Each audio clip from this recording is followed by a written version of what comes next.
Hello, what's up everyone? Ayun guys, so ayan, explore naman po natin itong ayan, kabundukan. Oo, nandito pa rin yan sa part pa rin ng Borongan, Eastern Samar. Ito po yung Barangay San Andres.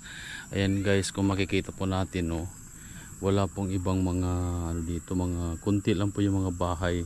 Maraming lupa yung binibenta po dito, napakamura lang po. Ayan, kung mapapansin natin, mga payak lang po yung mga bahay dito. Ayan, tapos may mga kanya-kanya silang mga tanim. May mga ano dyan, mga prutas, mga gulay. Ayan, mga buko. Ayan guys, napakaganda ng spot, nasa tuktok. Ayan, kung mapapansin natin guys, puro kabundukan po yan at malayo po yan. Sa Kabiasnan. At ang ganda po rito.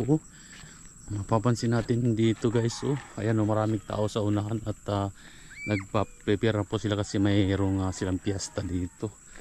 At ayan guys, dito tayo silipin po natin itong dito sa side. Yan yan, puro kabundukan po yan guys. Ayan, marami silang mga tanim dito at napakamura po ng mga binibenta nilang lupa dito per square meter guys. Ayan, napakaganda dito, mag-camp, mga mga nature lover dyan. Ayan, napakaganda po ng tanawin, ito mga bundok, malayo sa stress. Ano papansin natin guys, medyo mga malalim. Ayan, ayan, marami silang may mga bahay dito pero medyo malalayo. Ayan guys, napakaganda.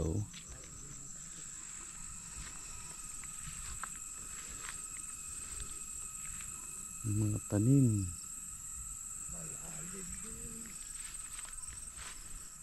bundok.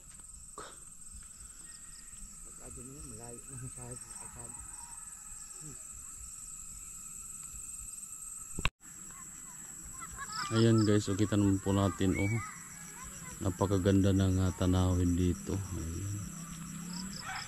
Ayan, lalo pag ganitong oras, pagka-araw dito mainit. Ayan, ayan sa unahan may mga bahay na dyan at marami ng tao. Ayan, nagprepare sila sa kanilang piyesta.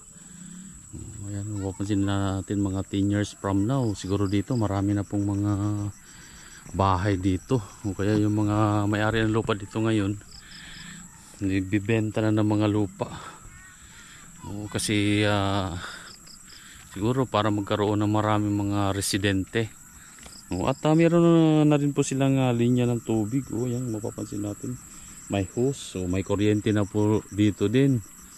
Ayan, kumpleto na. Kaya lang siyempre pag ganitong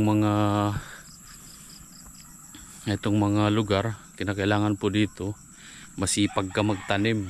Kasi yun yung kinabubuhay ng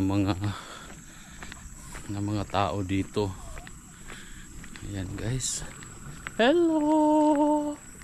Ayan, may tanim silang kamuting kahoy, paging gabi.